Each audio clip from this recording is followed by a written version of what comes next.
You already know what it is. Geeked out. It's your boy Chance. Yo, what up, Geeked Out? It's your favorite Rebel Rook in the building. It's Doughboy Fresh, aka Fresh Daily, aka DBF Baby. Please say the baby. You are now tuned in. 2. Geeked Out. Same pod. Same squad. Yee. What's going on, y'all? This is Chance. Geeked Out. You already know what it is. You clicked here. Check it out. The title of today's episode: Why Psychopaths Make Great Movie and TV Writers, and the best ones to watch. Now, again, welcome back. You know how some movies and shows get inside your head, get so deep, it's almost uncomfortable. Like Joker, Nightcrawler, You, Dexter, even Gone Girl. It's not by accident. Those stories were written by people who understand the darker parts of the human mind. So today, we're diving into a wild question. Why do psychopaths make great movie and TV writers? And what are some of the best shows and films to watch if you're fascinated by that mindset? All right, check it out. Let's get one thing clear. When we say psychopath, we're not just talking about murderers or movie villains. Most psychopaths aren't violent. They're just wired differently. They think logically instead of emotionally. They analyze people like puzzles. They see patterns in behavior that others miss. And that's exactly why so many of them, or people with those traits, make incredible storytellers. Because great writing requires seeing what's underneath the mask. It's about understanding how far people can go, what drives them, and where morality starts to crack. When you watch a story that makes you question right and wrong, chances are there's a little bit of psychopathy in that pen.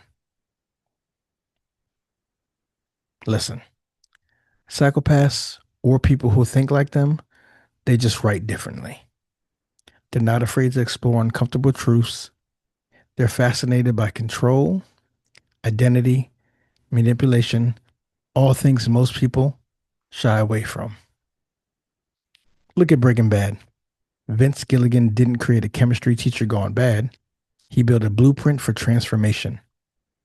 Walter White's descent into Heisenberg is a cold, calculated study in ego and power.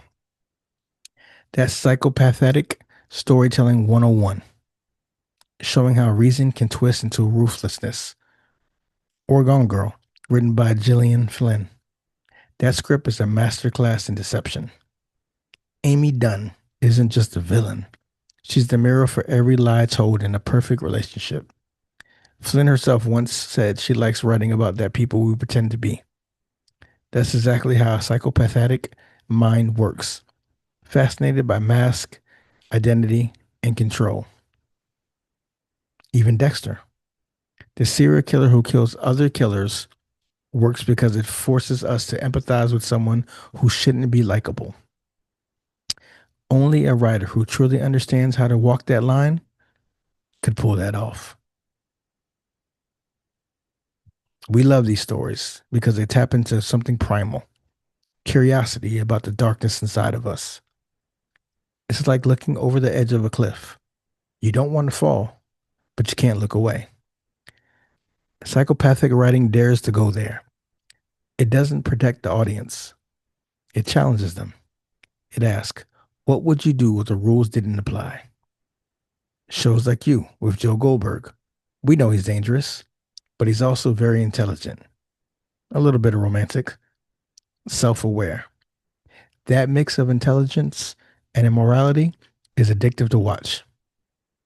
Even Mindhunter, a show written by people obsessed with understanding killers, not glorifying them. They make you feel the tension between the empathy and fear. It's storytelling that forces you to think, not just react. And that's why these writers stay with you long after the credits roll.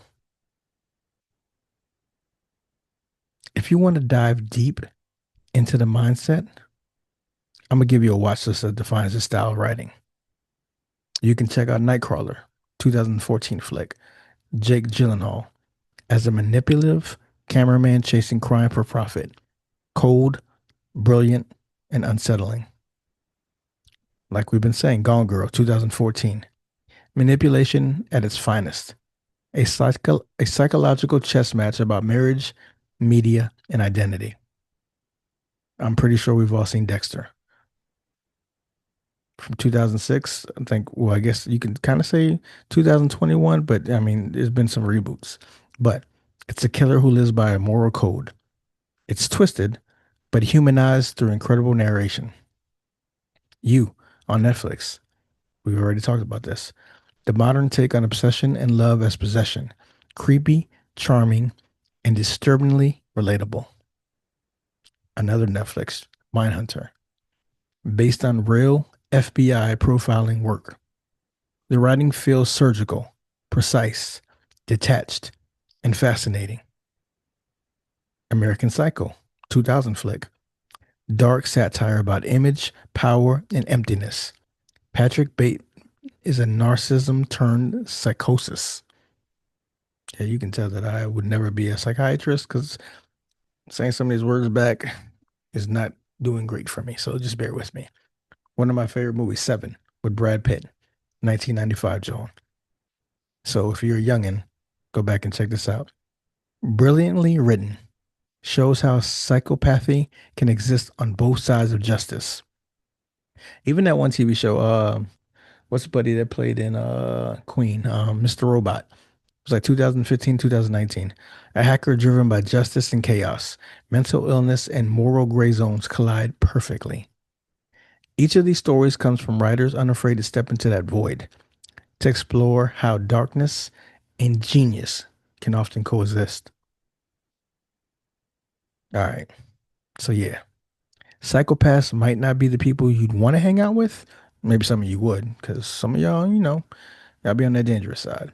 But you definitely want them behind the pen because they remind us that the most interesting characters aren't perfect, which is kind of like what I said about my heroes versus villains trilogy that I did. So you might want to go check that out. But anyway, they're unpredictable and they're the best stories. They come from the minds brave enough to explore what scares us.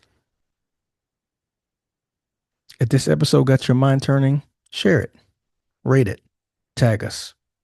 Let us keep talking about what makes great storytelling dangerous. You already know it's Chance. This is Geeked Out. Eat, yeet, be yourself. And like always, same pod, same squad. Tuned in. 2. Geeked Out. Same pod.